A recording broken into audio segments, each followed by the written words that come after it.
It's 3 a.m. You're wide awake. Not panicked, but you're just on. Your brain is running tomorrow's to-do list, last week's awkward conversation, and the math on exactly how few hours you have left before the alarm goes off. And the more you do that math, the more awake you get. If that's you, 3-4 nights a week, you're not alone. About 1 in 10 adults meets the clinical definition of chronic insomnia. Most never get diagnosed, never get treated, and instead end up on a midnight scroll being sold magnesium pills, mouth tape, $300 trackers, and melatonin gummies. For us neurologists, sleep isn't just rest. It's when your brain does some of its most important work. As you sleep, your brain runs a cleaning cycle, flushing out the metabolic waste that builds up all the day, including the very protein linked to Alzheimer's disease. So night after night, year after year, bad sleep isn't just an energy problem, it becomes a brain problem. And it runs both ways. Poor sleep can speed up brain aging, and a changing brain can wreck your sleep. There's so much noise out there regarding sleep, so much sleep content engineered to make you anxious and then sell you the fix. So we brought in 2 of the sharpest people in this field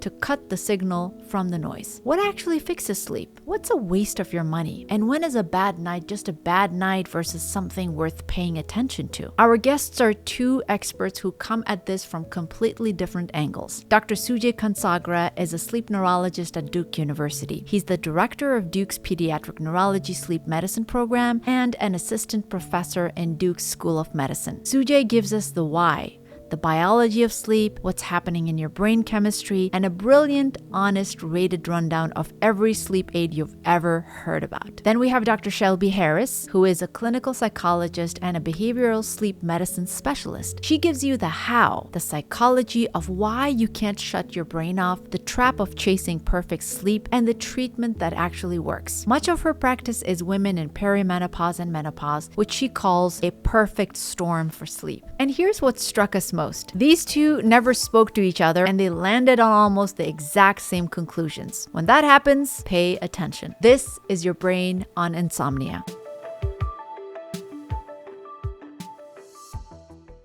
So let's talk about sleep and why is sleep important? Well, to think about it this way, a dolphin is air breathing. So in order to sleep at night, it actually sleeps with one side of the brain off and the other side on, and alternates. In fact, one of the eyes are open and it's functioning, and the other side is completely asleep. Imagine that. That's just mind-boggling. That's remarkable sacrifice. I wish humans could do that. Just shut off half of your brain and and then keep the other one on. So much done. But that's what the dolphins do, because they have to be able to breathe and come to the surface. Most animals, whether it's flies, worms, even jellyfish, which don't even have a central nervous system, have to sleep. You never think of worms sleeping, but they do sleep. They do. And everything that has some sort of nervous system has adapted this function of sleeping. Why is evolution, which is so efficient, introduced a process that puts these animals at such distress and sometimes at peril? Imagine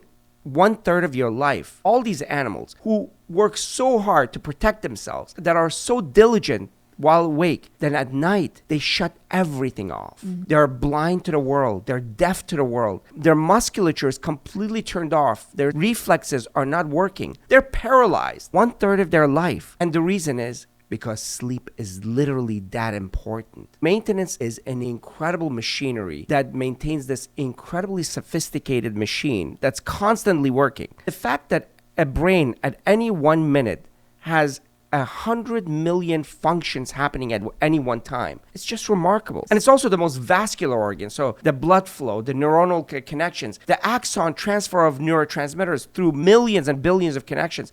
That's a lot of work. Just thinking about it makes me tired. Exactly. So that maintenance system is necessary for all organisms that have any form of central nervous system. Fascinating. So when you look at it from a mechanistic perspective, 2 main things happen when people go to sleep. The first thing is a cleansing system gets activated, and we can talk about the details of what that means. The second thing is your memories get organized and they get consolidated during sleep. But the cleansing system is just wonderful. It's such a fascinating feature of sleep, and it used to be theoretical and they studied it in animals, but recently they were able to image the glymphatic system and the cleansing system in the human brain. Absolutely. What it is imagine a city. It's a massive city, and at night, all the cars are off the cities actually widen. So it's a better system than a normal city. And this incredible cleaning crew comes in and the washing starts. And the washing is not these little trucks that just, push away the leaves and water. It's a massive river of water cleaning up entire cities and entire road systems.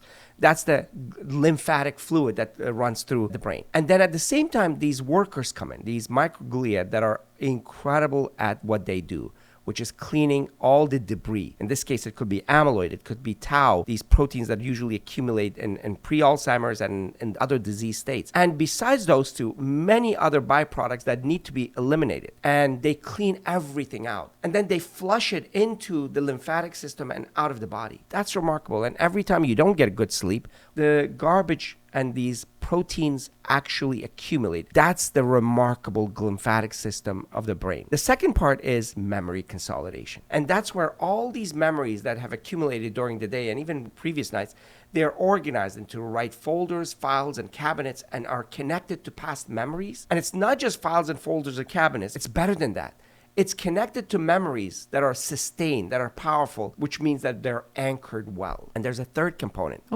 Eliminating bad memories or eliminating unnecessary memories. That's another thing that happens during night. I'm glad we're talking about it because in the Western world especially, sleep is considered as an afterthought. The phrase, "I'll sleep when I die," is such a great example of how we think about it. But the third of our life that we spend unconscious was actually never a time stolen. It actually is the shift that keeps the other 2/3 from falling apart. And it's so critical for us to think about it that way. The brain that won't sleep is a brain that is quietly losing itself. So we wanted someone who could explain what's actually happening in our brains and be honest about which of the 100 things that you've been told actually works. Sujay Kansagra is that person. Let's get into it. Sujay, it is so wonderful to speak with you again. We were just chatting before we pressed the record button of how much we love your content, the language that you use, the way you empower people. We're so excited to have you here on our podcast again, so thank you. The feeling is absolutely mutual. Love what you all do, sharing information for the masses in a palatable way. It's a wonderful thing. So thank you. It's a critical tool. I mean, you're an academician, Duke University. You do research, you do clinical work, but we're at a time where science communication is as important, if not more so, than the science itself, because the science has been bastardized. That's a technical term, but it's very few who do the science, apply the science, and then communicate the science. Don't let this get to your head too much, but you are literally one of the few that does all of that and then does it in a funny way so it sticks. I love it. Gods of Hulu, gods of Netflix. He needs his own show. It would be a show where I would just lull you to sleep every single night, right? You just tune into Netflix. Oh, that probably goes against Netflix's goal, which is to keep you kind of streaming for hours and hours. But I would just bore you to sleep with science. A lot of people are looking for that because it's a major problem. Sleep is, or lack thereof, is a major problem in America, in the West, and throughout the world now. This is something that should come naturally. It's a very unusual thing. I mean, we're writing our third book. One whole section is sleep, and I had to do so much research into the anthropology, evolution of sleep. Here you have a situation where a species became multicellular to survive, to make sure that it can eat, reproduce, and stave off danger. And then in the middle of all that, 8 hours where you're paralyzed and knocked out. What is that all about? Where There's did this that famous, come from? and you may have put this in your book, there's this famous quote by an evolutionary biologist. If sleep did not play an absolutely vital role, it's the biggest mistake that evolution has ever made. For the very reason you just mentioned, right? You're a sitting duck. What are you doing to help propagate the chances that you are going to pass along your genes, to the next generation? You're just sitting there doing nothing. And so it's got to play a vital role. And I think the answer is becoming more and more clear the more we learn about sleep and sleep science. Yeah. For most of human history, sleep has been a central theme from the time that humanity started communicating. But it's never been as much of a problem as it is now. Tell us, why is sleep or lack of sleep such a problem now? Well, a lot of it depends on personal expectations around sleep and how we spend our waking hours. A lot of it is pressure from cultural, pulls and pushes regarding what we should be doing with our time. A lot of it just comes down to also brain physiology and what actually keeps us engaged and excited about certain things that might pull us away from sleep. Misinformation regarding what we are capable of, what we should be doing regarding our sleep, how much sleep we actually need, and what that means for us long term. Capitalism in societies like ours in the United States, where there's more of an emphasis on how hard you're working during the day, not necessarily how well you're resting at night. And that's also a big problem, I think. And I always say, if you look at all of the driving forces regarding what people tell you to do, is anybody out there motivated to help you sleep? Like, apart from maybe like mattress companies or pillow companies, but let's look at social media, right? We are in the past, people used to say we used to colonize land, right, and space. And now we're in the business. The biggest companies in the world are in the business of colonizing our time, like our time. And the more time that they have, the better their company does. And so Netflix is not motivated to help you sleep. Instagram is not motivated to help you sleep. Food companies, right? They do better if you're awake more hours. Like anything that you think of that's driven by monetization usually does better by depriving you of sleep and sending you the message that you don't necessarily need to sleep. And the only person that really kind of benefits when you sleep, in the big scheme of things, is you, right? Like you're the one that benefits, but none of these other forces in the world are benefiting. So it really is this mismatch between what we know is a biological imperative and what everybody else is telling you to prioritize. And again, as you mentioned, a huge problem. Is there data that reflects this change? I mean, I think one of the major inflection points was the phone, the smartphone. That made information and connectivity ubiquitous. It became ever present, and you couldn't escape it. I remember, I'm that old. I had before flip phones in my pocket. I remember my brother-in-law was the first one that got one of those phones that you could carry with you. She was an OBGYN, and he was the coolest thing in the planet because he had this huge phone with this container and all that. Yes. But there was no connectivity. What year was that? Don't worry about it. Yes, we don't worry about it. It's so funny you mention this because I was talking to my children about this very conversation. I remember the first time we had a phone we could put in the car. It was this American cellular phone, this big bag, and you Velcroed in the phone, and then you talk. And it was this amazing thing. Like you are now connected in a way to the planet outside of your computer system in your home, right? So now it's that connectivity is following you around. And then fast forward to now where we can't escape it. Yes, there is data that says that we are sleeping less over time. The types of questions we even ask in research have shifted for like teenagers. The question used to be, how many hours do you spend on your phone? And now the questions are more like, do you spend all of your time on the phone or less than all of your time on the phone?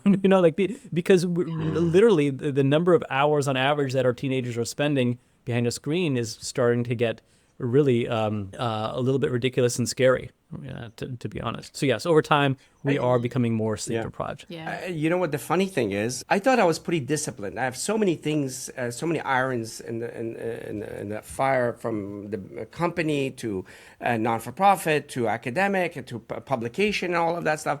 And I said, I'm not that often on the internet. And then my kids had, of course, this is a reverse. What usually happens is parents check on their kids.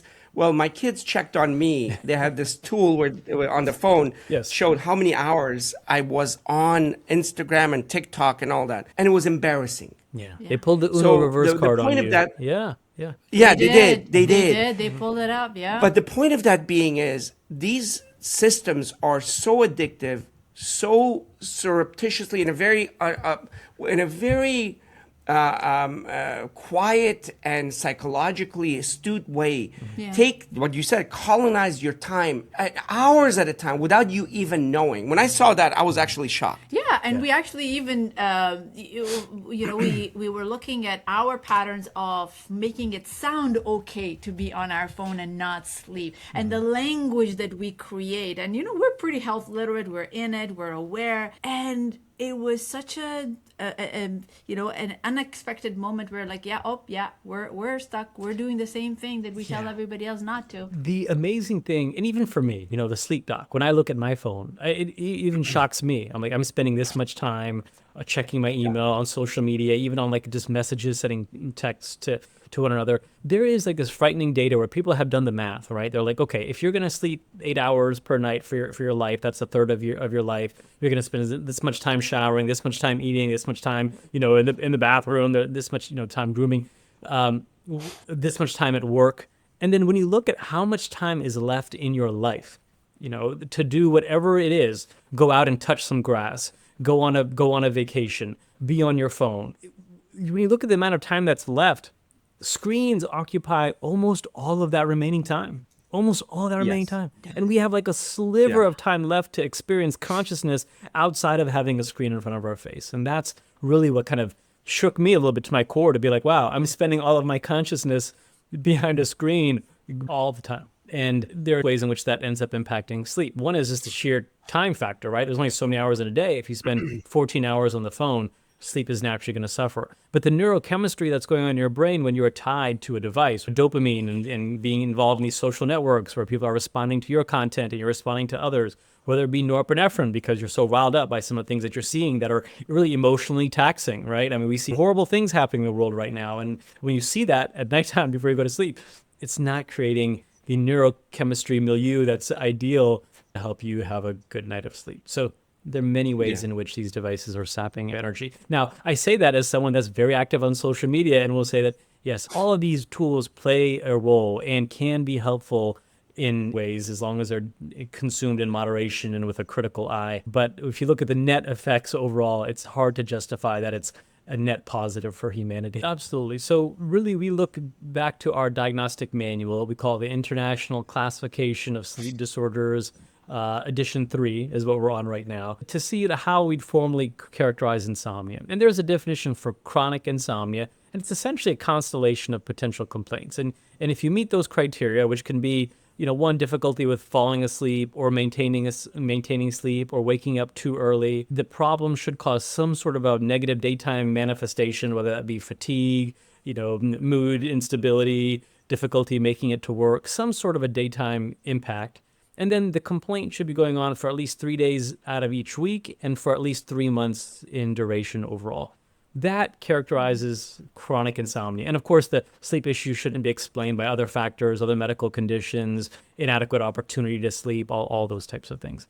So that's kind of the formal definition of chronic insomnia. But if we just take a big picture, it's some sort of a sleep disturbance when it comes to quantity or quality that then has a daytime manifestation. That's like my broad definition of a sleep disorder in general. And insomnia is a subset of that applies specifically to getting adequate quantity in most cases of sleep. Yeah. Insomnia can be quite isolating because I don't think there's I don't know if there's a support group for I think it's probably called TikTok, like there's, I think a lot of avenues where people get together and have, I mean, it's incredibly common, when it comes to difficulty, like a sleep complaint, the vast majority of adults at some point in their life will have a sleep-related issue.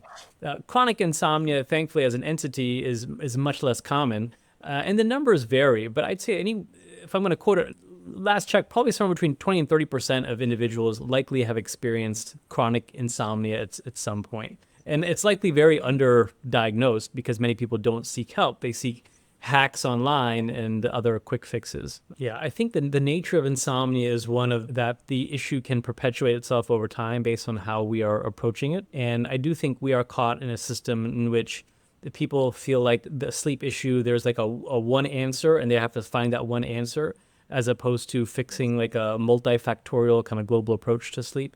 And so I think a lot of these poor sleep issues just kind of continue and kind of perpetuate because we're not addressing some of the core issues. Right. That's right. I kind of say that, when you're not sleeping, usually it's multiple wheels in your car that are not working, and you have to fix all of those wheels in the car for the car to go forward. 1/3 of adults will complain occasionally of sleep-related issues, so around 30%. About 10% of adults long-term will meet criteria for chronic insomnia. That's diagnosed chronic insomnia. And most adults, unfortunately, go their whole lives probably without a formal diagnosis. So the true numbers are likely much higher. Yeah.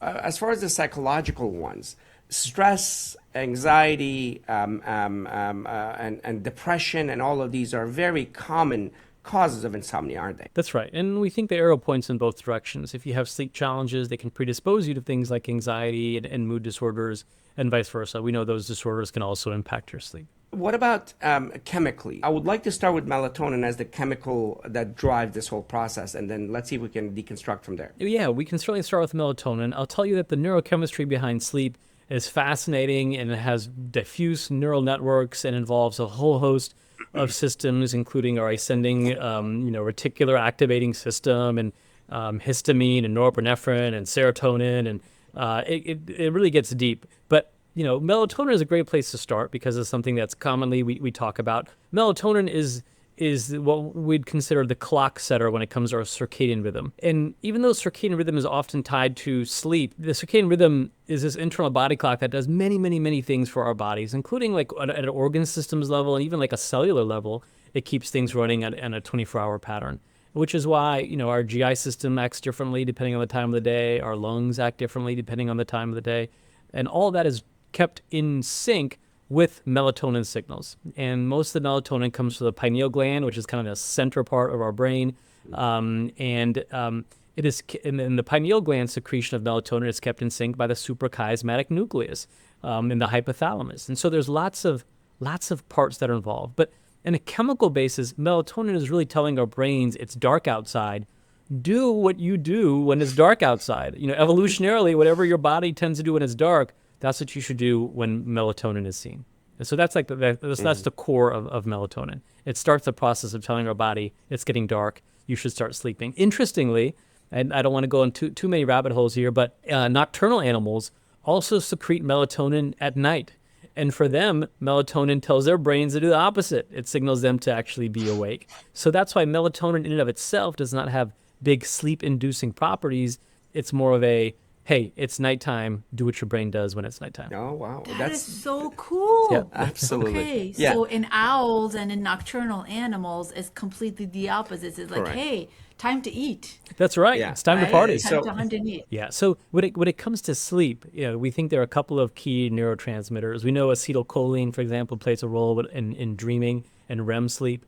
We know that dopamine, norepinephrine, and histamine are all chemicals that tend to keep you awake. GABAergic, when you have more GABA in your system, tends to be more inhibitory and helps with sleep. And all of these end up kind of working together in a fascinating way to make sleep a flip-flop switch. Either you're asleep or you're not, and your brain is either in sleep or not at any given time. And so it's fascinating. Serotonin has some kind of mixed data. We're not 100% sure which direction serotonin likely goes, but other ones we feel a little bit more strongly about. Melatonin is affected by light. Yes. So how acutely is it affected? So a lot of times we tell people don't have blue light.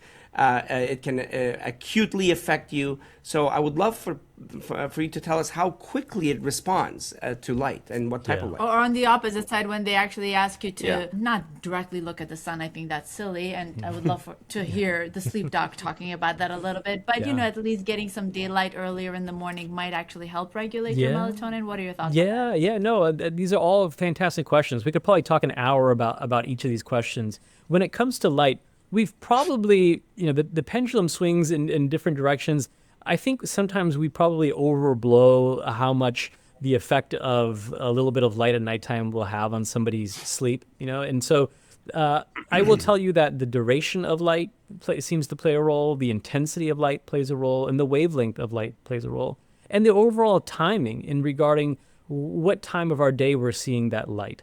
The closer I get light to the deeper parts of my night, the more disruptive and the more shifting it can be. So if you're somebody that's in bed, maybe you watch TV for 20 minutes and you keep the lights fairly dim, When the TV turns off, you fall asleep within 15 minutes, you wake up fine the next day, you don't have a problem that needs fixing. However, there are some people that are having lights that are very bright, that are really close to the face for long periods of time, and we think that will probably end up suppressing melatonin. But again, it's not like an immediate, like, oh, I've seen it for the second, now my melatonin is decreased.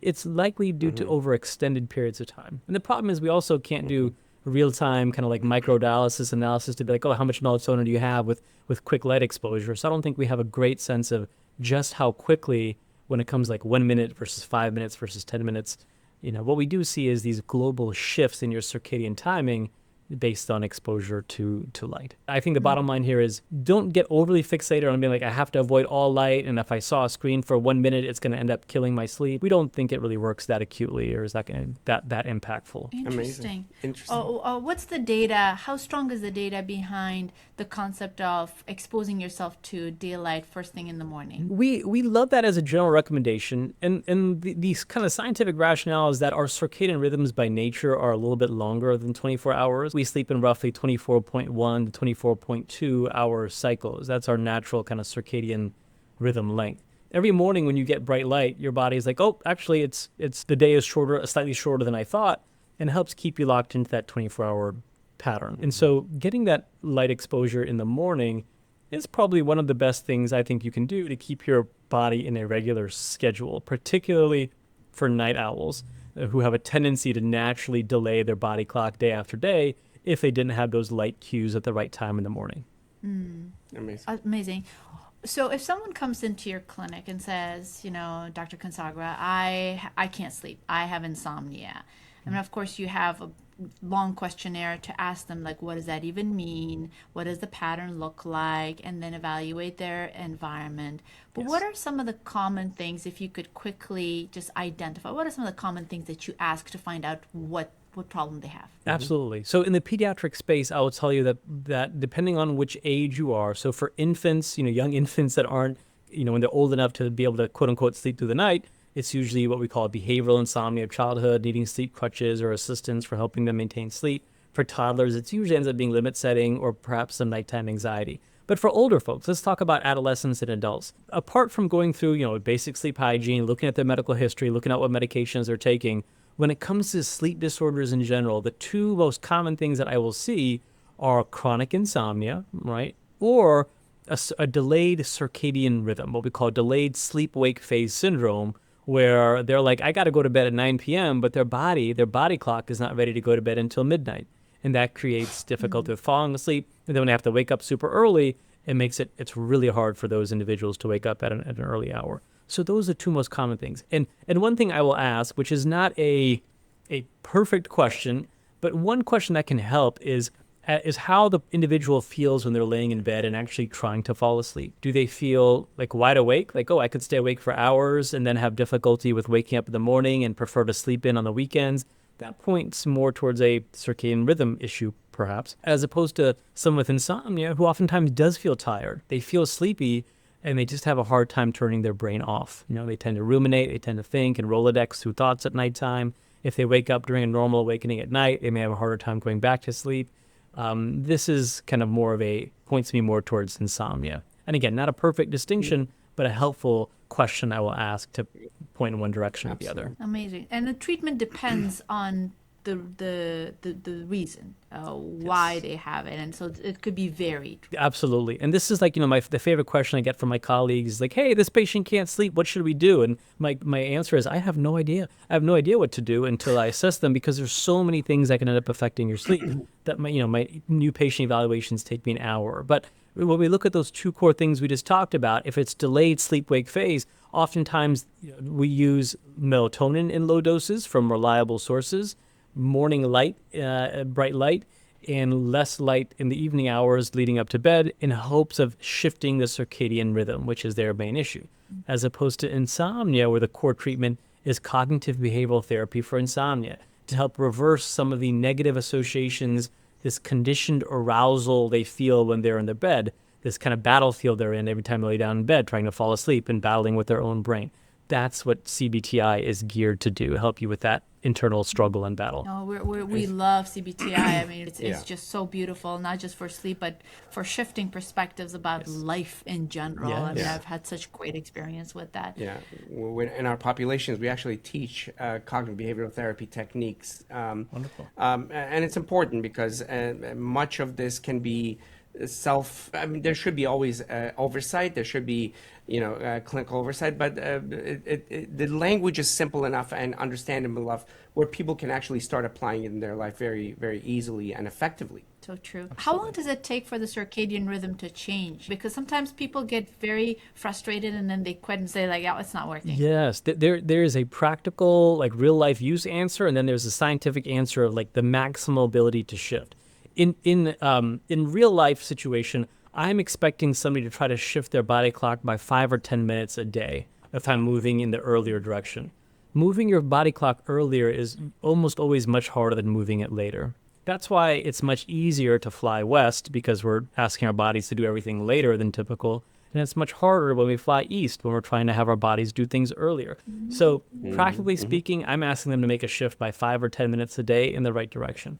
Now, the scientific answer is if you had everything right, light exposure at the perfect time, everything set up at the right time, you could shift by as much as we think 2 hours, because likely the maximum shifting earlier.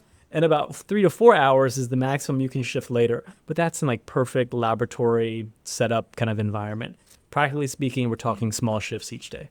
Amazing, amazing. And you mentioned something about melatonin. You said low dose melatonin from the right sources. What did you mean by that? Yeah, so melatonin in our country here in the U.S. is not FDA. It's not regulated. It's not by prescription. Many European countries, melatonin is a prescription.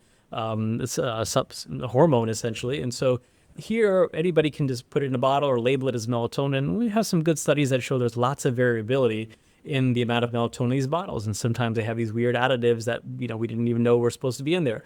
So if I'm using melatonin as a circadian shifting agent, I'm usually looking at more trusted sources, like some of the generics from the big box pharmacies, some of the brand names that are more trustworthy and have been in the space for a long time. And so we just have to be careful just picking up any bottle from the shelf and saying, oh yeah, it's got melatonin. It says it's melatonin. It should be fine for me. It's just the nature of the supplement market. I'm always wary. Wow. Okay. Good to know that. Good to know that. One of the things that we hear often, even at parties from family members and in our community, is parents of newborn children having difficulty with sleep. And I honestly feel guilty sometimes when I make a post about the importance of sleep for adults and its relationship with cognitive decline later on. And then I have, huge number of lovely moms and, parents. They're saying, oh, I'm doomed. This is it for me. I'm done. I'm definitely getting Alzheimer's disease. What do you see in your practice? Because you work with children and adults as well.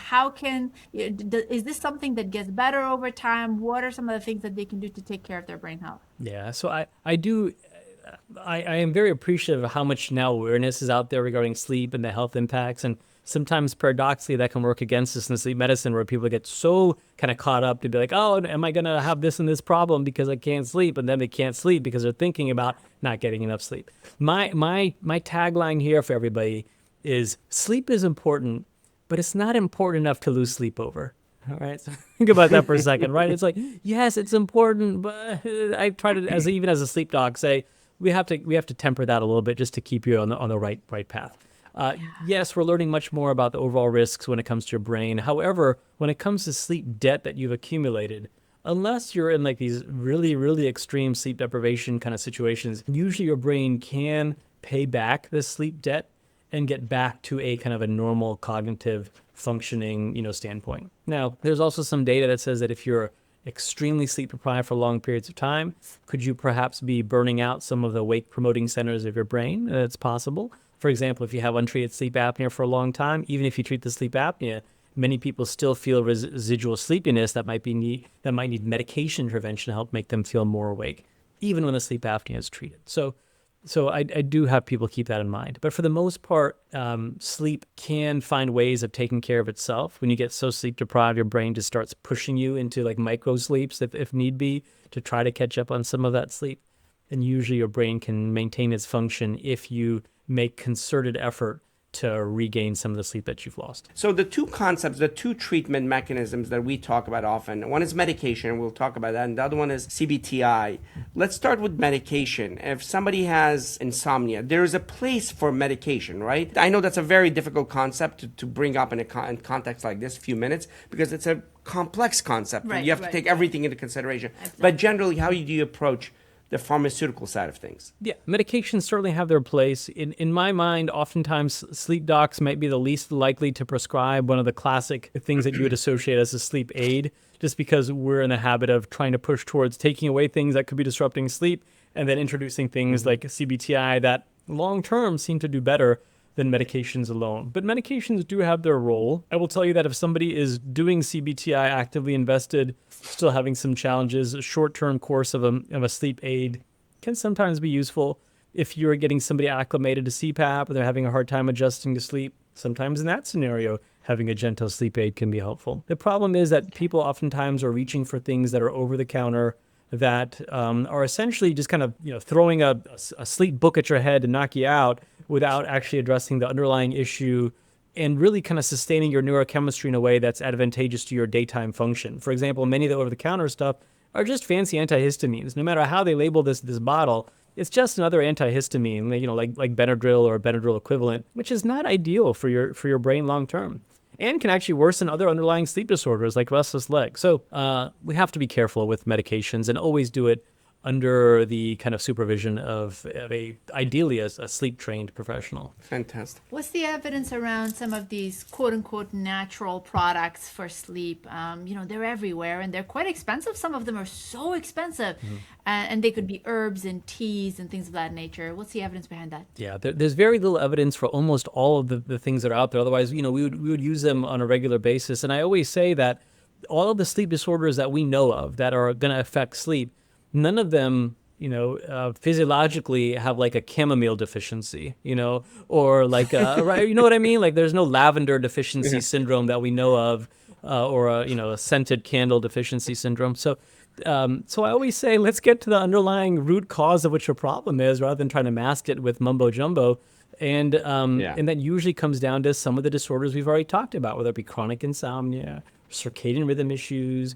It can be quality disruptors like sleep apnea, restless leg.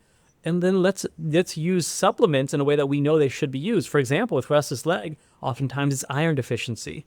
And in that situation, yes, iron as a supplement can be very helpful to get you on the right track. So I'm not anti-supplement. I'm anti using things that don't make physiologic sense. And so, people talk about magnesium all the time. Everybody's suddenly magnesium deficient. And I will tell you that the data behind using magnesium is like a fraction of what the hype shows around magnesium. And there might be a signal there. And I'm not, it's one of the more benign kind of supplements to use in most situations, unless you have kidney issues and you tend to build up your magnesium levels. But you're still spending money on something that you're expecting results from. And so, I'm skeptical and weary by nature, and supplements just really bring my yellow flag and red flag antenna up at all times. The whole goal regarding CBT-I, the way that I could think about it is that when you get into bed, right, it should be a welcome, friendly, safe, comforting space. And all of our goals of CBT-I is to help induce that natural passive thing known as sleep, let it enter your brain because you have primed your brain to be in that nice, calm, safe sleep space. Okay. I wish sleep was an active switch we could turn off. It's not. So we have to have our brains and our bodies in that right kind of right atmosphere to accept this passive thing that's sleep. So how do we do it? Well, one common thing we use, again, with the help of a sleep professional, is sleep restriction, or some people use sleep constriction, which is slightly different. But sleep restriction is essentially somebody says, I can't sleep, so I spend 10 hours in my bed, and I hope I get 6 hours out of that 10. And they're like expanding their time in bed. And we say, you want to do the opposite. I don't want you to spend too much time awake in bed, because that perpetuates insomnia in many situations, because you're spending a lot of time awake and frustrated. So we narrow down that sleep window. And then once they're sleeping well and they're filling up, 85% or more of their time with sleep, then we start to gradually expand that sleep window. So that's sleep restriction therapy, probably one of the most effective ways of dealing with insomnia, and why most medical residents, even if they have insomnia at baseline, the residency hits and suddenly the insomnia is much better because they are so sleep restricted. The second thing that we often use is called stimulus control therapy. The way that I like to think about this is when you walk into your favorite restaurant, you naturally start feeling hungry because your brain knows what happens in that restaurant. If you walk into the gym, you start feeling revved up and energized because you know what happens in the gym. Well, when you walk into your bed, your bedroom is laid down in your bed, I want your brain to feel a sense of calm relaxation, not a sense of worry and dread. So if you are laying in bed and it's taken you more than 20 or so minutes to fall asleep and you don't feel sleep coming, we actually recommend getting out of your bed and doing something boring until you feel sleepy again, with the main goal of pairing laying in bed in your bedroom environment with comfort, not this internal Rolodexing and worry. So we don't want to pair it with too much time awake. That's stimulus control. We will use techniques like paradoxical intent, where we actually train folks to say, when you're in bed, instead of thinking about sleep, I want you to think about quietly laying awake and being completely comfortable with the wake state. Hey, look, it's been 5 minutes. I'm still awake. That's okay. That's what I'm trying to do. I'm trying to lay here quietly awake. And that paradoxically often makes you relaxed enough that sleep is passively accepted and then you fall asleep. There are a few other things like journaling during the day, decatastrophizing. You all mentioned this already, where we try to change people's mindset around how they frame sleep and lack of sleep. There were some other like popular techniques, social media that popularized things like cognitive shuffling, which don't have as much data to support them, but are likely benign, where you kind of shuffle through like a word and you think of lots of other words that start with the letters in that word. These are other techniques, all of which is to help try to relax your body. Meditation, mindfulness before bed, all that can also be a helpful part of CBT-I. And sometimes we get overly fixated on saying, okay, you have to have a set bedtime, right? Even we were guilty of this in the sleep medicine world. Oh, you have to have a set bedtime. In my book, a set wake time is actually much more important than a set bedtime. You know, if you're keeping that wake up time relatively similar, but if you're not sleepy at 10 o'clock, you don't necessarily have to jump into bed because that's your quote unquote bedtime, as long as over time you're getting the full amount of sleep that you need on average. So wake up time is more important, I think, and then set bedtime. That's incredible. One insomnia myth that you would like for it to retire forever? A lot of people get in the habit of thinking, okay, I'm a bad sleeper and that's just who I am. Right. So they think of insomnia as something that is part of their entity that they won't be able to treat. And I like to say, no, just because you are not sleeping well today does not mean that you cannot sleep well in 2, 3, 4 months. And the other thing is that there are rarely quick fixes for sleep. It just like exercise, just like diet, it takes time. You know, it takes time and dedicated effort, sustained effort over time to fix your sleep. So don't think of it as a quick sleep hack.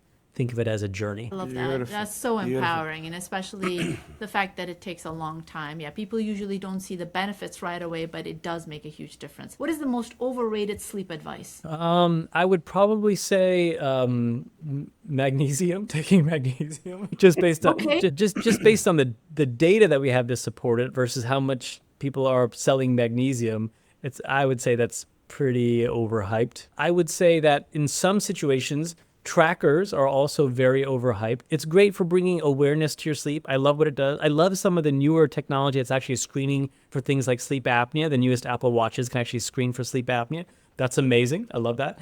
But people that are fixated on this number that they get in the morning and want to optimize that number, I would just be wary of becoming overly fixated on sleep, something that should just happen hopefully naturally if the right circumstances set up. Beautiful. That's wonderful to hear that. What is one of the most underrated sleep skills? Underrated sleep skill, I think, is the ability to quiet the mind. And this is probably why meditation can be helpful. The skill of sitting quietly without having to Rolodex through thoughts can be very challenging for some people. And this is where sleep is a little bit unfair. There are some that can easily quiet their minds and others that really just can't, based on likely neurophysiology and genetics, And so I think is really, can't overemphasize the impact that being able to quiet your mind can end up having on your sleep. Amazing. That's very, very helpful. Sujay, you're incredible. What else are you looking forward to and you're hopeful for as far as the future is concerned? Yeah, I hope we continue to spread awareness regarding sleep. I hope that, we can make sleep easier for parents. So we talked about Lullaby, the smart crib mattress. I'm hoping we're in an era where we can help use technology in the right ways to help decrease the pain of sleep deprivation, because it is one of the pains of life for sure, And so Yeah, I think we're at an exciting place right now when it comes to the merging of technology and science.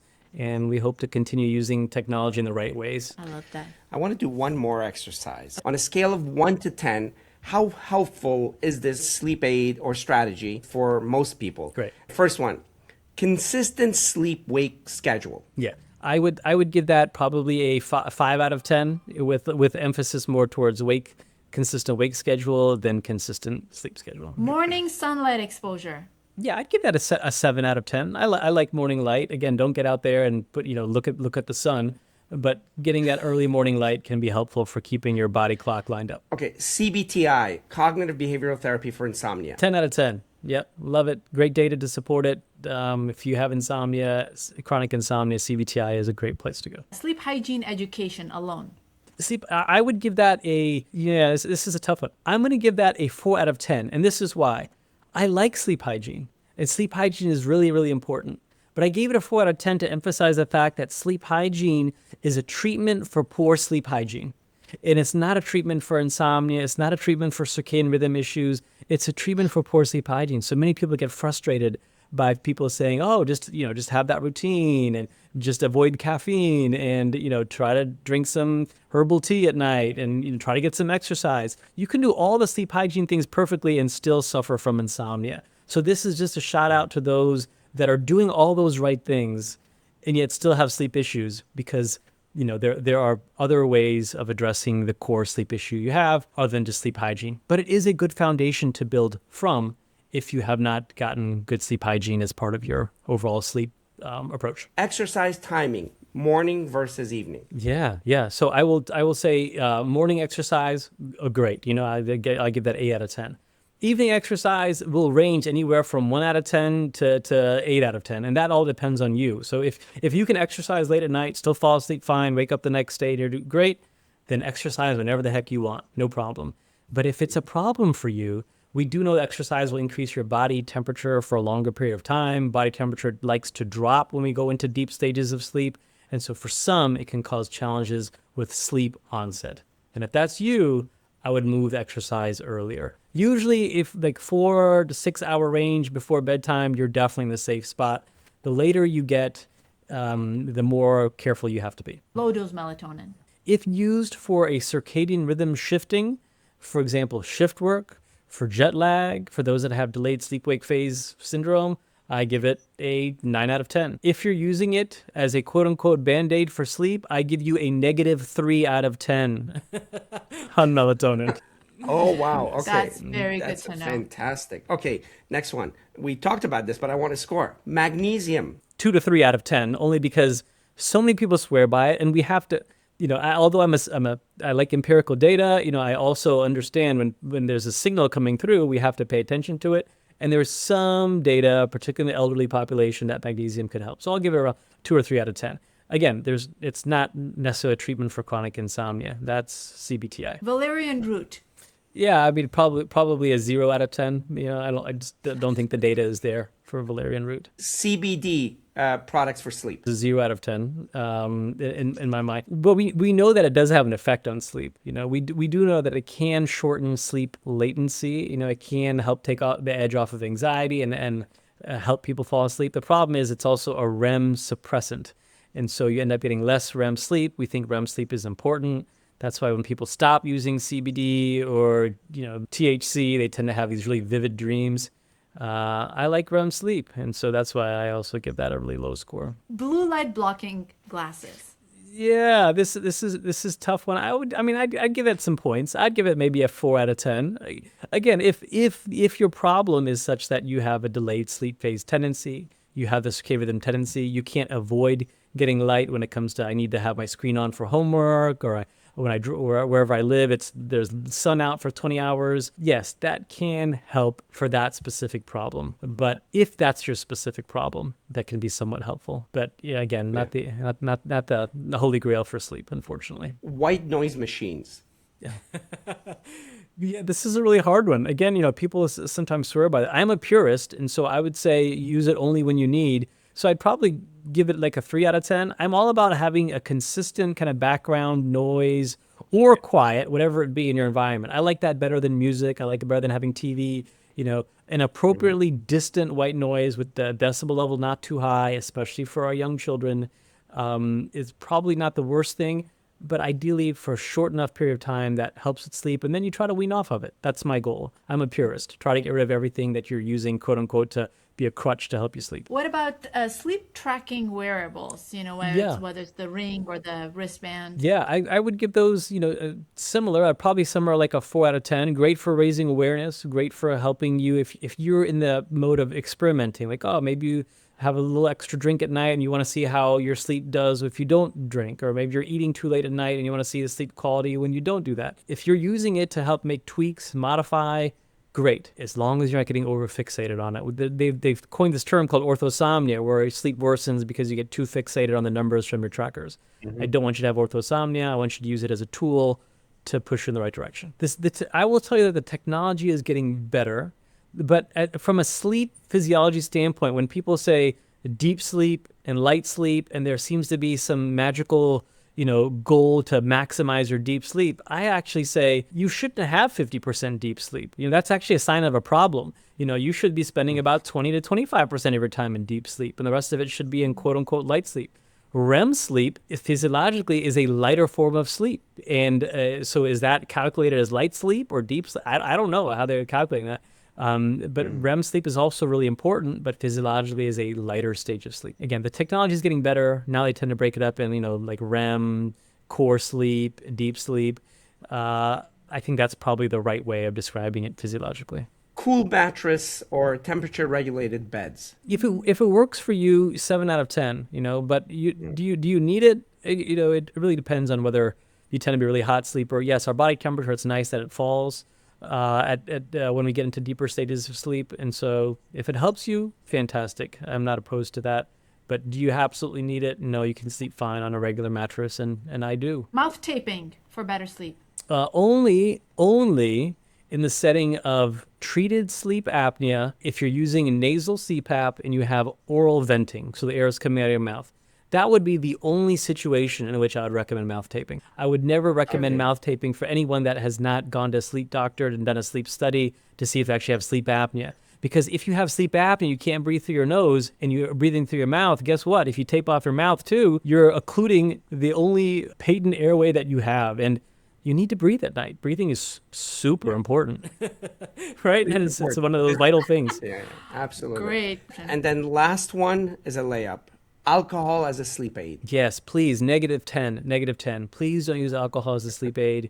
We know that it helps you, quote unquote, fall asleep, but it's a sedated sleep. You end up waking up earlier than you want. You have more fragmented sleep. You probably wake up to use the bathroom. We think alcohol is a net negative on your sleep. So please don't use that to help you with sleep. Fantastic. That's it. Sujay, you're amazing. We love you. Thank you for all you both do to help spread the word of science and the evidence-based approach in science. Super appreciated. And I wish we had more people like you on social media, but we certainly need more people like you. So thank you for what you do. Thank you so much, Sujay. So Sujay gave us the biology, and the bottom line is that the thing that works isn't a pill, it's a behavioral therapy. But that raises the harder question. If we know what works, why is it 3 a.m. and you still can't shut your brain off? That gap between what you know and what your body does at night is psychology, and it's where most people have trouble, especially women in midlife. So we called someone who lives in that gap every single day, Dr. Shelby Harris. Dr. Shelby Harris, it's so wonderful to connect with you. Thank you so much for your time. As I was telling you before I hit the record button, I'm such a big fan of your work. I love how you communicate with people on social media, and I've seen you speak on multiple different platforms, and I'm just so happy to be connected with you here. Thank you. Thank you so much for having me. I'm really looking forward to talking with you. Likewise. So insomnia is something that I personally have experienced, and I don't think there's anybody on earth who hasn't experienced a little bout of insomnia. I feel like it's a very feared condition, but at the same time, it's like one of those things where people have it and they just think like, oh, well, this is just normal, and they live on with it and they don't really seek a lot of help. In your practice, what are the kind of patients that you see? I would say up until about 7 or 8 years ago, I mostly saw people who had had insomnia for decades, like 10, 20, 30 plus years, and had never really done anything about it, or were trying different medications and then the medications would stop working. And so they were coming to me at the behest of their clinicians usually, or their primary care or sleep medicine doctor, saying we need to do something about this. Past 8 years or so, I would say, I'm seeing younger and younger people come in because there's more of a conversation out there about, for better or for worse, honestly, about the importance of sleep in brain health and development, and that we have options available for treatment. So people are trying to get treated earlier. And I would say a lot of my patients, I see men and women in all different ages, but many of them are women in the perimenopause, menopause stage. That's kind of my main area of specialty. So I do tend to get a lot of women in that area. That's fantastic, and it's a great representation of the different facets that is needed for people to understand how to help patients with sleep disorders. That's wonderful. In your experience of working with so many patients with insomnia, I think a great place to start is the general definition. Yeah. What is insomnia? Because a lot of people have variations of these symptoms, but what is insomnia, and what are some of the different types of insomnia that people experience in their life? Yeah, so insomnia in general, we used to have lots of different types of insomnia and all these different kind of classifications of it, but we really more recently have lumped it all into just generally an insomnia. We don't have like primary and secondary, all these other terms, because we treat it all pretty much the same way and we think about it that way. So insomnia in general is trouble falling asleep, staying asleep, and or awakening earlier than you would like to. And it has to happen at least 3 times a week for at least 1 month to be considered short term and at least 3 months to be considered chronic. So that definition, I teach that definition to every single patient that comes into my office because it normalizes an episode of poor sleep, a night here and there, as being okay. Sleep doesn't occur in a vacuum. We all have a week of significant stress here and there, or one night here and there of some bad sleep. But if you're generally meeting the criteria of being content with your sleep at least 5 nights a week, most weeks of the year, then you don't actually meet the criteria for insomnia. Because I think the way that we think about it in our society too much, especially with the advent of social media, is it puts too much pressure on. Sleep is important, don't get me wrong. That's what I do for a living. But it makes people think that we have to have perfection every single day. And we're always optimizing. What's the hack? And what it does is it makes people actually get more anxious about their sleep. Sometimes they freak out after one night, and then that can actually start an insomnia period actually happening. I think I learned it from you, the concept of sleep anxiety, or this overzealous approach to sleep where just thinking about falling asleep in itself is keeping you awake. Yes, you're getting in your own way. And this is something I see all the time. And it's getting worse, I think, over the years, too, because we have so much more access to information and people who aren't really experts in sleep are talking about it so much that it's making some people a little bit more or a lot more anxious about it. They're getting in their own head and then they end up not being able to sleep. I'd like to continue this chain of thought, but a little bit of digression. Do you think technology and these wearables have to do anything with it, with the concept of too much information when you're aware of every single thing that is happening to you or with you and your sleep cycle, like those little charts that you see? Do you think they actually cause anxiety as well? They can, yeah. So we have some research. My colleague Kelly Glaser-Baring she came up with the term orthosomnia a number of years ago. And I see it a lot in the New York City area. People who have insomnia, they use these trackers to try and gain insight. But usually the insights it gives you are things that most people with insomnia are already aware of, and they've already limited the basic sleep hygiene issues that could be an issue or a problem for them. And so all it does is heighten their awareness of their sleep and make them more focused and anxious by it. The wearables are good for people who don't make sleep as much of a priority in their lives, or who might need someone to point out, okay, maybe you're burning the candle a little bit too much at both ends and you're like working too late, you're out too late, you're not getting enough sleep, or maybe the alcohol is impacting your sleep. But the vast majority of people who have insomnia end up with these trackers, it ends up actually making them more anxious. So there's a few reasons. So if someone is having an issue with falling asleep at the beginning of the night, it can be due to many different reasons. The most common is if it's true insomnia, so that trouble falling asleep despite adequate opportunity for sleep at night, It's that we see a lot of times people either get in their own head with anxiety, so they have a very busy brain. There's this kind of hyper focus, and just the brain is just super awake, and it's just thinking, and they have trouble. They often say, like, I just can't turn the volume dial down. And so sometimes they're trying to go to sleep out of fatigue when they're tired, but their body's circadian pattern is not sleepy enough, that they're going to bed too early, and that's partially why they might be exhausted, but they're laying there with a very alert, active brain. So we sometimes will actually change the timing of when they go to bed for a short while to go to bed later, so it almost overrides the busy brain a little bit. So we might change the timing of it. The middle of the night can happen because, I mean, there are many reasons why this can happen, but the most common reason for that same awakening every night can be hormonal changes. It can be well, first of all, the biggest thing is that people wake up every time you go to sleep, and you have a sleep cycle. So you go awake, then you go into, really, it's like stage 1, which is this kind of in between. Then you have stage 2, which is like the middle level of sleep. And then stage 3, which is deep sleep. So you go right into deep sleep typically, and then you cycle up to a little bit of REM, and then you have an awakening, and then you repeat that cycle again. So after every cycle, you have an awakening. It's just some people, and the cycles are usually around 90-ish minutes. It varies based on the person. But people, oftentimes, they wake up, they automatically think it's a problem. They look at the clock, they get frustrated. They've trained themselves now to have the awakenings routinely and to be upset by it. And that's why you might see that you have a similar wake time all the time, is because you're actually training yourself to look at the clock and get more frustrated. So that's another big common thing that we'll see a lot of times. And also throughout the night, you might have more awakenings because you've literally been asleep, or you've been asleep for a few hours. You've paid back some of that, we call it sleep debt, that appetite for sleep, that it gets harder to sleep as deeply as the night goes on. In menopause and perimenopause, the rates of sleep apnea in that age range almost get equal to men. And you don't have to be overweight, older. You can be thin, fit, and still have sleep apnea. So sleep apnea is pauses, cessations in breathing, snoring for some people, choking in the middle of the night. Can be very subtle for some women, and they get missed all the time. They come into my office saying, I have insomnia and I take sleep meds and I feel worse during the day. And I ask them just a simple question: do you have any pauses in your breathing? Do you snore? How do you feel during the day? And I find out that there's some of that going on, and then they actually end up having sleep apnea when some of these other sleep meds probably were making the problem worse.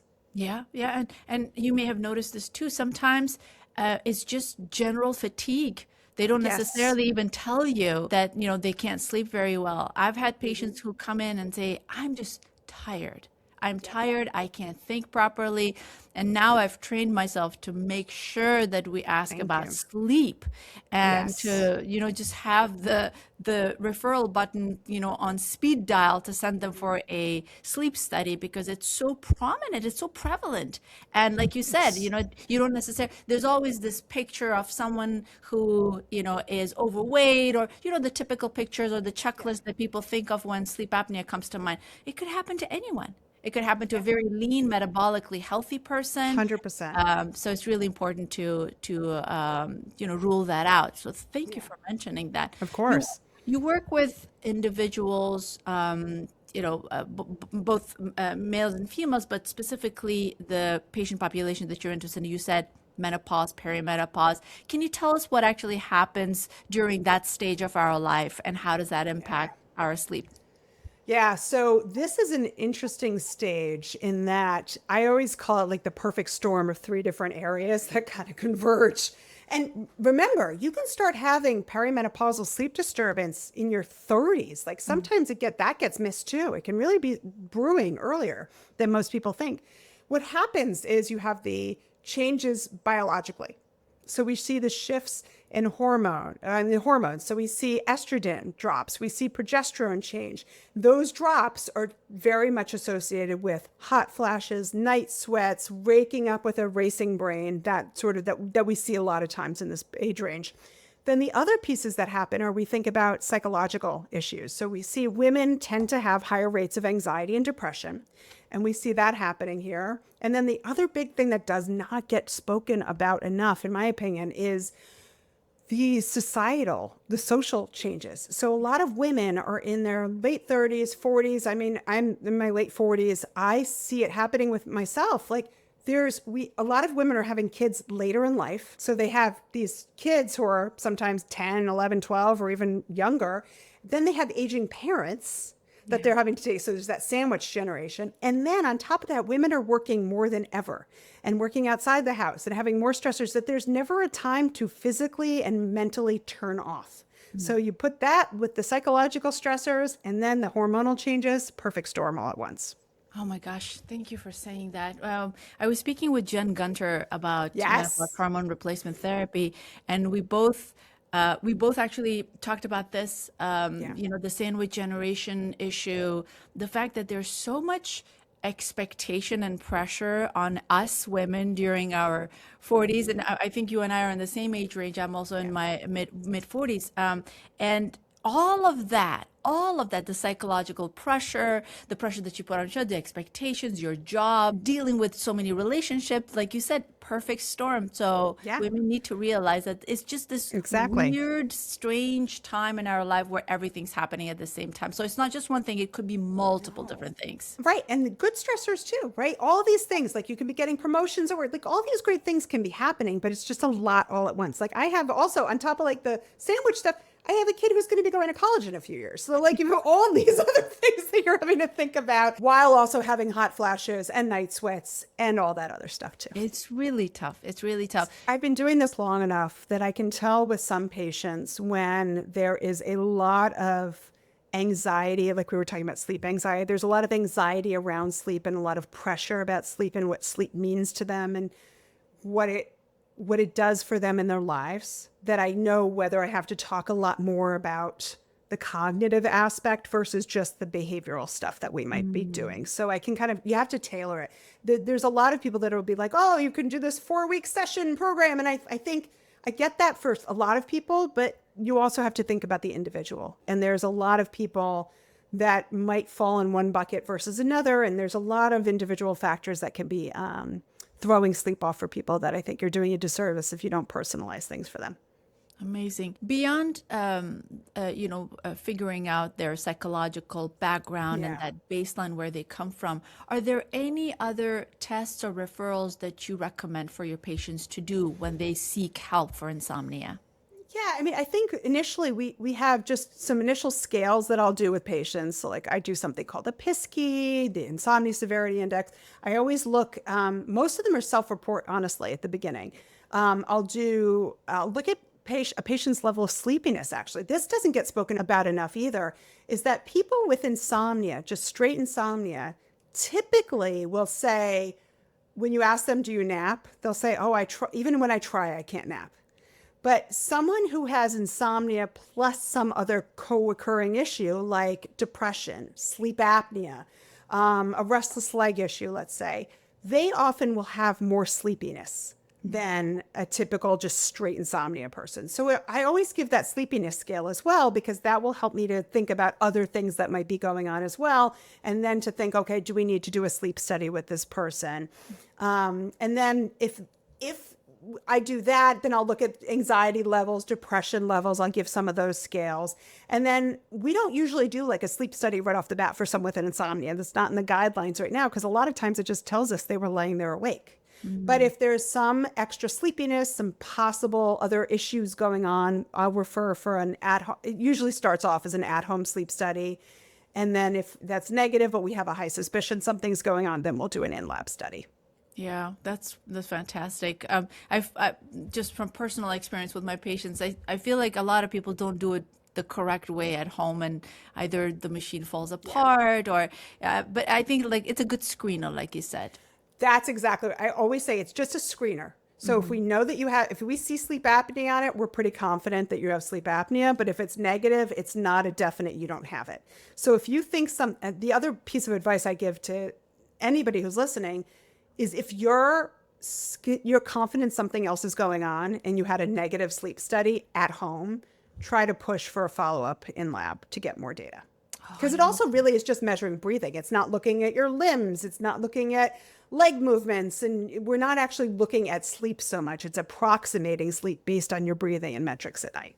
That's And I fantastic. encourage people to, if you're afraid of getting a study or getting evaluated, at least know what you're dealing with. Like if you're like, I don't want to get diagnosed with it because I'm not going to follow through with the treatment, at least then know that you have that issue. Yes. Because if you're going in for surgery, God forbid you have any issues, like they'll know in your chart that they have to make adjustments for sleep apnea when you're going under. So like those kind of things with medications, it can be helpful to have that there to begin with. It's hit or miss. So just despite the narrative that's online nowadays, it can really be a game changer for a lot of people. Those are not the people that come to me, though. Remember that. So it can be a game changer for a lot of people, but it really is not the game changer that everyone thinks it will be.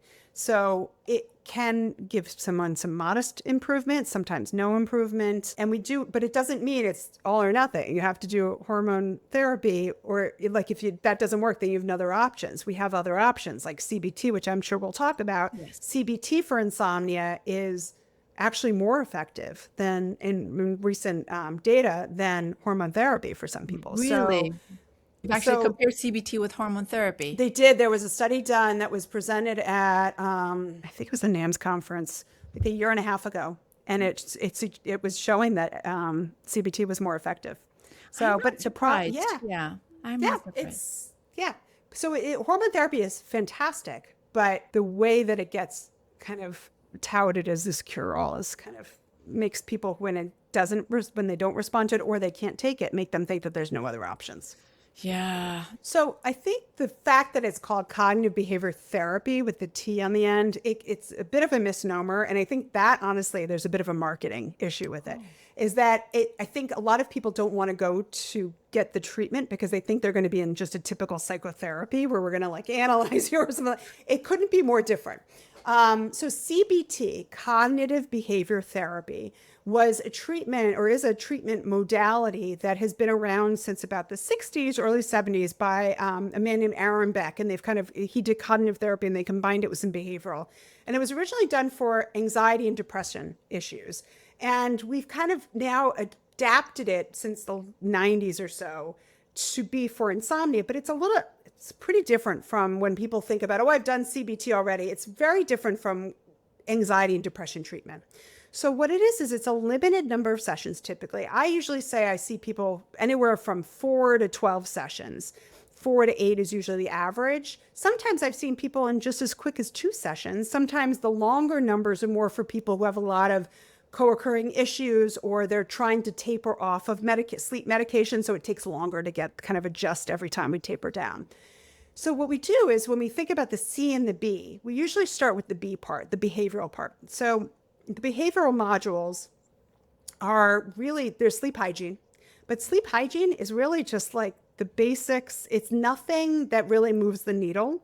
So it's the control group in most insomnia studies. But if you're drinking a huge jug of caffeinated soda at night, like we got to make sure that that's not an issue. You're not doing that to make everything else work better. But we don't usually expect the sleep hygiene stuff to do its job or to fix it. And then we add in 2 other big modules. So the one would be sleep restriction. I don't like the name. My old mentor, Michael Thorpe, and his colleagues came up with that name.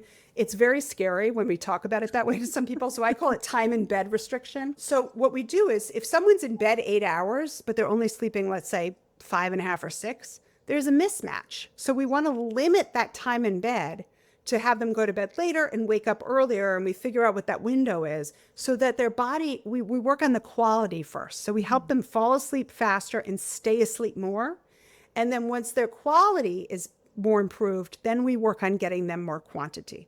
Everyone thinks about quantity, 8 hours you have to get, and we think about quality first. So we limit the time in bed and then slowly trick your body into giving you more sleep. And then the other module of behavioral is stimulus control. So it's the laying in bed, tossing and turning, worrying, trying to force yourself to go to sleep, like the effort that we put into sleep, the busy brain, the anxiety about being in bed. So we come up with other things to do outside of the bed to help quiet the body and the brain around sleep. So that's usually what I start with, and tracking your sleep on a diary. That's what I start with, usually in the first session, sometimes the second session with every single patient. And then we add in the cognitive stuff if we need to with some patients. So that would be the pressure people put on themselves to sleep, the worries about sleep. We might add in mindfulness therapy. So practicing mindfulness during the day, not at night, so that you're learning to kind of let go of busy thoughts. And then sometimes we'll build in, this is more behavioral relaxation, those sorts of things to help just kind of quiet the body and the mind before bed. And we'll add those modules in if we need to over time. But usually 4 to 8 sessions for most people. And I don't even see people weekly. I see them every other week. But it's the gold standard treatment for insomnia. It works better than the medications in the long run and has fewer side effects. The biggest side effect is you might be a little bit sleepier at the beginning as we're restricting your time in bed. But usually that lasts just for a few weeks and then it starts to turn around. And aside from time and money and the limiting the time in bed, it's a better treatment for most people long term. Oh, most definitely. I mean, I've just being a neurologist, I've seen the most amazing things happen to my patients who've been through cognitive behavioral therapy. It takes time. Yes. And they're given homework. They have to do certain things because it's a completely, it's a shift of a frame of mind. You think about sleep and you treat sleep differently when you go through CBT-I. Yes. So it does take a lot of time. And I feel that, most people do really well. There are some people who are just impatient and they don't stick with it. And those are the ones who don't see the benefit from it. But overall, Exactly. it's just incredible. Have you seen some impatient people who just like drop it? All the time. Yes. It's like, it's the sort of thing where impatience, but also consistency is really, some people will say, well, I did it for 3 or 4 nights. I was like, well, you've had insomnia for 10 months. You have to give this a few weeks of being consistent. Because if you're doing only for a few days and then you lose the consistency, you're not actually getting the kind of compression that we need to see happen. But yeah, you have to kind of put it on the back burner, the like immediate results. And I think the thing too is that we're in such a culture of just take a pill to fix the problem. Like it doesn't work that way. Yeah, absolutely. I love that. And have you ever referred people for multimodal treatments as well? So say, for example, they're here with you to get, more knowledge and kind of get trained in CBT-I, but you also put them on medication and you work with their physician. Is that possible or is it one or the other? Doesn't have to be one or the other at all. Yeah. So the most common thing that I see is that someone will come to me on medications the medication might have helped somewhat, but not enough. So we'll combine it with CBT-I to help bolster the medication effects or then to be able to reduce the medication if we're able to. Sometimes people will only get so far with me that then I'll refer for medication, but we always like to combine it when possible with a little bit of the behavioral stuff because that helps at least to get you on the lowest dose possible of medication where you really learn the appropriate ways to use it. And then if someone's, let's say, has issues with significant anxiety and depression, you could still do CBT for insomnia. You don't have to send them elsewhere. But if I find that, let's say they have a lot of depression or anxiety that's getting in the way of them following through with some of the recommendations that I'm having, then I will refer that. Even though I do that treatment myself, I usually, just because I'm so busy with the sleep patients, I'll refer out for depression or anxiety treatment separately.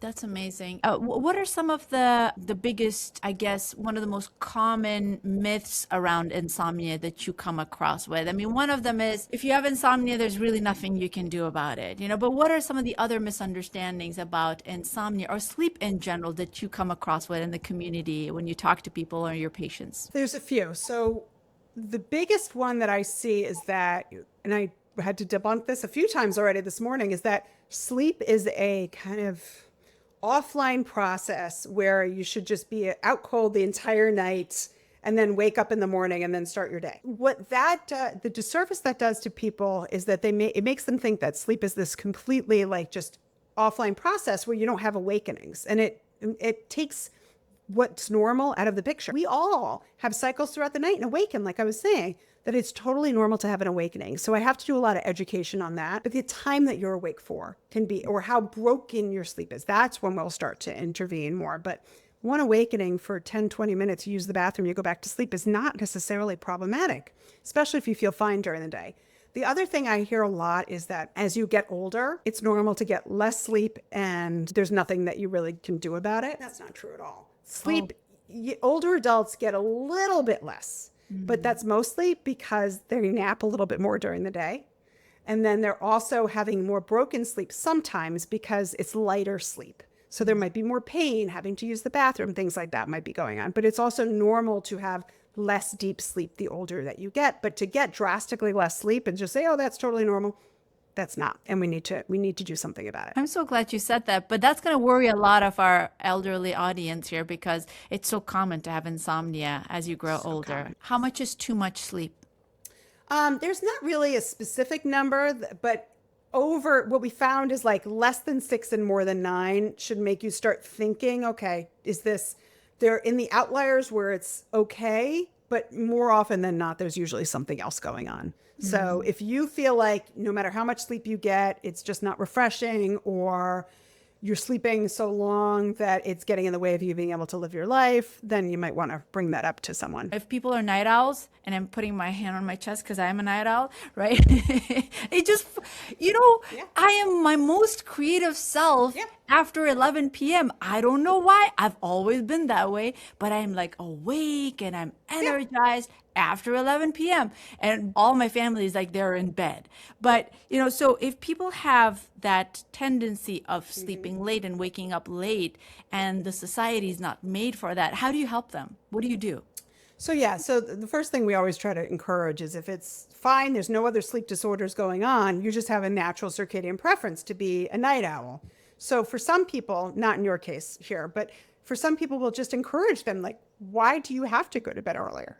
Like if you got enough sleep, but it was on that delayed schedule, then this will solve a lot of issues. And it's actually not a problem. When it becomes a problem, we call it delayed sleep phase sleep disorder. We put the D on the end, is when it creates an issue and you be able to live your life. You have kids, you have to go to work, whatever it is.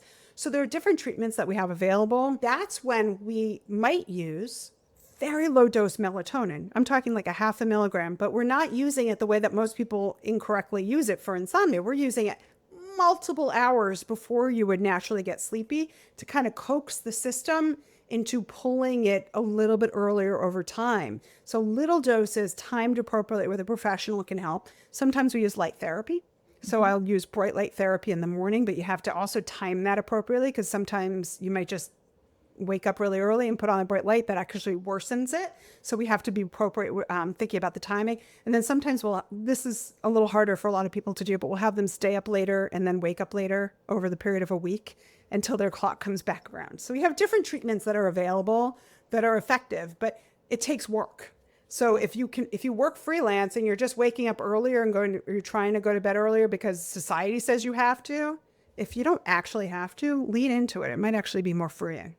That sounds incredible. Thank you so much for addressing it. All right, I'm going to ask you a couple of the controversies and some of the stuff that is being spread out on social media about sleep and insomnia. And if you could kind of just, quickly tell us what you think about it. Melatonin you addressed, so it can actually be helpful, but I don't think a lot of people actually understand how to use it. What are your thoughts on melatonin? That's exactly right. So melatonin is, first of all, not regulated in the US. So it's buyer beware a little bit, unless you buy something that's like USP or NSF verified. Then a third company has kind of looked at it to verify what's in the bottle. But the problem is in our society, it's like more is better. That's what we think of. And so people keep taking 5 milligrams, 10 milligrams. I've had patients take upwards of 40 milligrams of melatonin just because they thought more was better and they're taking it at bedtime. What melatonin really is a shifter of your sleep-wake pattern. So we use it for circadian issues. So jet lag, shift work, you're a night owl who can sleep 8 hours, but we want to shift you earlier. We're using it in tiny doses to kind of change your circadian timing. But the data on it for insomnia is kind of lacking. It's very mixed and it's not so great. So most people who come to my office have tried melatonin. Doesn't really do that much for them. And then the other issue is it's not without side effects. You can feel nausea. You can feel more sleepy the next day. Vivid dreams are really common and nightmares. So it's a little bit buyer beware and kind of caution with how to use it. You can get like hot chocolate laced with melatonin nowadays. So it's like, I'm like, no. Oh my goodness. No, It's not how we use it. Yeah. That's not good. What are your thoughts on magnesium? Magnesium, different from melatonin. So melatonin is really like a circadian signal kind of for us, for a hormone. Magnesium is more, I always think of it like it's the sort of thing that just kind of relaxes you. So it's not really a sleep inducer, but if you find that you are tense, you're a little bit more keyed up when it comes time for bed, magnesium for some people can help kind of set the stage for sleep. So some people it helps a little bit. It's still a bit mixed on it, but I find that it helps you to set the stage a little bit for sleep if you struggle with that. Okay, thank you. What are your thoughts on CBD or THC compounds? So CBD, another kind of relax some people. Most people who come to my office find it didn't do that much. The THC, some people swear by it and say it's great, but in sleep medicine, we don't really love it because it can make people feel more groggy the next day. We know that there's some links with cognitive issues for some people. So we really prefer not to use it if possible. No, thank you. Is it true that alcohol helps you fall asleep but hurts your sleep quality? Exactly. Yep. Yeah. So no nightcaps. That's not a good idea at all. Within 3 hours of bed, try to limit it. Within 3 hours. What are your thoughts on some of these herbal teas and the mixes? Gosh, I mean, there's like an entire aisle of sleep products now in every grocery store. And then there are these teas, valerian root and everything else. What are your thoughts on that? Do they help? They don't really do all that much. And then the other thing too is like if it helps to calm you, fine. But then you're adding in supplements that might have issues with if you're already taking medications and you're trying valerian. Like you want to make sure that some of these things aren't contraindicated with your medications too. But also then you're drinking liquids before bed, which might make you have to pee more. So it's just another thing to keep in mind. None of these things are really a cure for most people with chronic entrenched insomnia. That's a great thought. I mean, it just makes you pee more, so it's really not a good idea for you to be drinking tea before going to bed. And then, as far as sleep medications are concerned, I mean, you said that they can actually be a part of the solution. Sometimes they can be part of the problem too, when people actually get addicted to the medication. And I believe CBT-I helps with that as well for people who want to be off of medication. Yeah, that's actually the vast majority of what I do with patients is that it's usually working with people who are on medication, didn't know about CBT-I, then learned about CBT-I, and then come to me. And then we learn to we treat them with their provider who's prescribing. We slowly step down the medication and help them learn other techniques and tools to be able to sleep better. That's amazing. What's in store in the future as far as sleep psychology and CBT-I is concerned? Anything new happening? Are you excited about anything? Any new modalities coming out? Yeah, I think that there is another kind of area of sleep psychology called ACT therapy for insomnia, so acceptance and commitment therapy, which has there's a little bit of head-to-head comparisons of ACT therapy and CBT-I. And I think we're starting to learn which patients would be better with ACT therapy for insomnia versus CBT-I. CBT-I is really about changing your thoughts about sleep, changing your behaviors. So it's weirdly effort-based to try and take away the effort. ACT therapy, which is also used for anxiety and depression, is about being mindful, letting go of thoughts, kind of seeing every night as a new night without putting lots of like restriction on and all the different modules. It's much more fluid. And so we're learning the patients that some patients do get more anxious by CBT-I because we're limiting their time in bed and doing all these things, that sometimes doing ACT therapy to learn to let go of control can actually be more beneficial. So we're really trying to figure out which patients to triage into which type of treatment, which I find so exciting. That is wonderful. All right, Shelby, true or false? Everyone needs 8 hours of sleep. False. Do you want me to explain? Yes, please. Okay. The range for most people fall between 7 to 9. Some people are a little bit more outliers, lower 6, some a little bit more than 9. The 8 is just because it's easier to report and it's in the middle. That's it. Good to know. True or false? Watching TV in bed always ruins your sleep. No, it's not true. It's not true. Or that's false, I should say. So we try to have the bed really be about sleep and sex and relaxation and not using the TV. But there's really, I would say it's kind of a mixed false. There's more and more data coming out that the screen is not necessarily, the blue light from it is not necessarily as bad when you're in the evening. Throughout the night, it's not great when you're supposed to be sleeping. But some people actually find it's calming for their brain. They sleep fine with it, no problem. It's more of, a lot of it's the content of what you're looking at. And if you have it right in your face like that sort of stuff.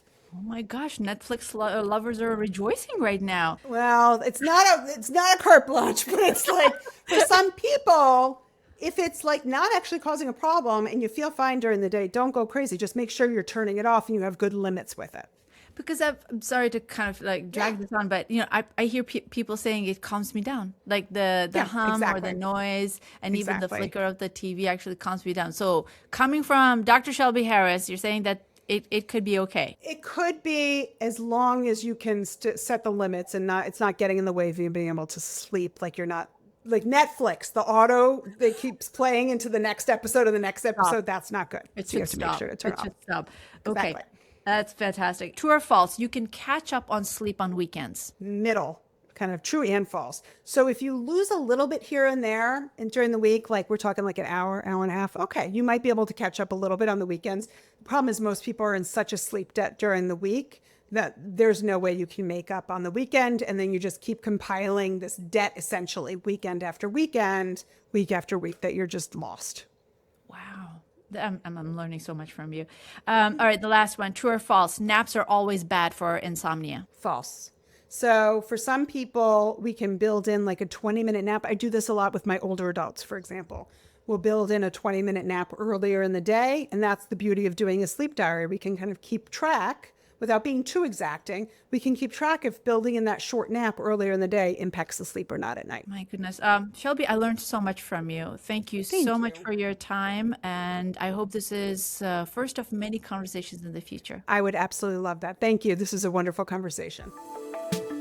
So that was an amazing conversation by Dr. Shelby Harris. And I love how we're at a place where both Sujay and Shelby agree that cognitive behavioral therapy is the first line to go with. And I'm very happy to hear that. I also want to make sure that we talk about a group of individuals that don't really fit here. And these are individuals who don't have the luxury to go to sleep at night. We're talking about shift workers, about parents to newborns, about caregivers who have to wake up at 2 or 3 in the morning because their loved one has dementia and is wandering, or individuals who have night shift jobs and they just can't sleep at all. Whenever we put a post about sleep on our social media, those are the individuals that usually make a comment. So it would be unfair for us not to talk about that here. I want to start with the most important part, fear. I want them to not be afraid. It's okay to have a period of difficulty with sleep because it is recoverable. Agreed. And this is not just me giving false hope. There's data that actually corroborates this. So if you have several months because you're a new mother or you have a job that actually completely alters your sleep cycles for a period of time, that's not something that to be worried about. The worry is probably more destructive than the process itself. That's true. The damage happens when sleeplessness or sleep disorders happen over long periods of time, decades long. Exactly. And also, individuals tend to have other ways of taking care of their brain health and general health. So, for example, exercising or eating well or keeping your mind active.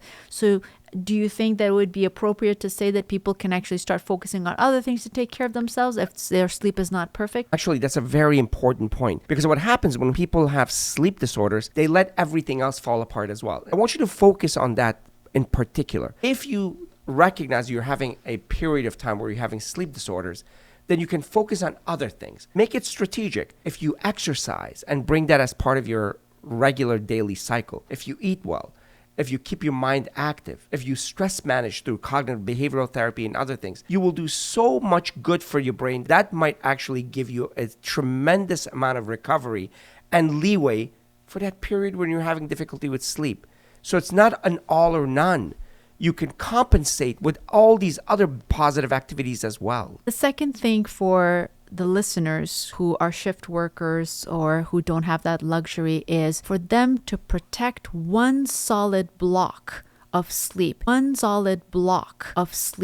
stop chasing getting 7 to 8 hours. I think getting 4 to 5 hours of solid sleep and then maybe a nap during the day could actually benefit them significantly. As compared to 8 hours of broken sleep throughout the night. And the reason we want to focus on that is that also takes away the stress. If you know that I'm going to focus on 4 to 5 hours and I'm going to get that, and then I'm going to have a nap, that takes away the stress, that actually opens up the possibility of having better sleep. What happens is people focus on perfection, and even that 8 hours is completely broken up into multiple segments that are incomplete, and the kind of sleep that doesn't allow you to get into any depth. Those power naps in such situations are gold. So shamelessly take a nap and don't worry about not getting perfect sleep. Which is really important is light. And then the third tip, which is really important, is light. Light is basically your clock. So making sure that when you go to sleep, whether it's during the daytime or if there's light outside, get light blocking curtains, get into a very, very dark room, and try to stay away from light as much as possible. And then when you have to be awake, get some light exposure. Of course, if the sun is not there, you would have to rely on some artificial lights, but that truly makes a difference because it tells your brain that it's daytime and you actually start getting a surge of energy and you can function properly. That's what melatonin does as well in the brain. That's right. It's a trigger. It's not a drug that suppresses your central nervous system. It's a trigger. Now, that brings up the concept of your relationship with light. I want people to recognize that that's a relationship. That's one of your oldest relationships as a species, as a sentient being. It was the sun that woke you up, and it was the sunset that put you to sleep. We have to recognize it's light. That's the relationship that you have to manage and perfect. So one of the things we talk about always, make your room a very light controlled room, be it with your phone and or absence of a phone or computer or TV or any blue light, and also with very bright lights in your bedroom, because that's also something that will trigger a wakefulness. So that relationship is important. So those are 3 good strategies for an individual that has difficulty with sleep or are part of that population that has to have a period, a season with poor sleep hygiene. Absolutely. I just wanted to kind of highlight caregivers here, especially caregivers of parents or loved ones with dementia or some health issues. Again, it kind of comes back to the oxygen mask rule. You cannot function on an empty tank. You have to take care of yourself. This is not a luxury, it's actually maintenance. And so finding respite care, finding someone to cover for you, getting some help so that you can sleep maybe 1 or 2 nights a week so that you can recover and be energetic and be available for your loved one is so critical for brain health. Absolutely. I just have a soft spot for caregivers out there because we hear it quite often, and sleep is a huge issue in that community. And you had been a caregiver recently to your mom, and we saw what that took, and we really appreciate all those that are going through this process.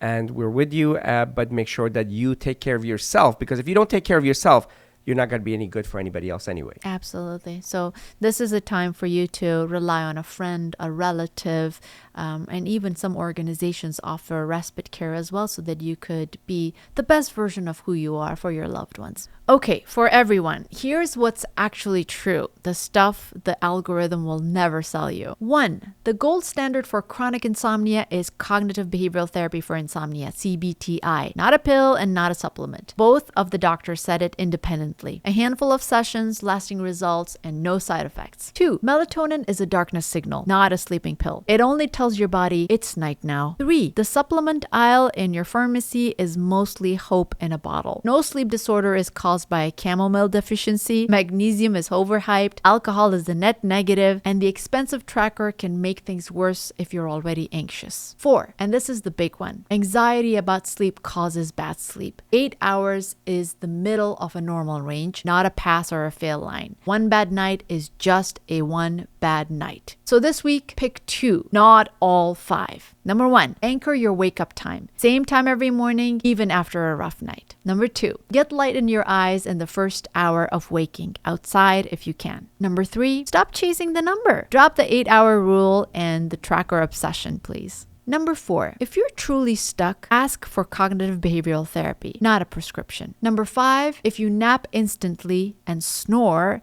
or you're exhausted during perimenopause, get checked for sleep apnea. It gets missed constantly in women. Sleep is very important, but, and we love how Sujay puts this, it's not so important that it's worth losing sleep over. So take the pressure off, pick 2 of the tips we just discussed, and start tonight. We hope you enjoyed this conversation as much as we did. Thank you so much for listening. This has been Your Brain on Insomnia, and we have been your hosts, Drs. Aisha and Dean Sherzai. Thank you.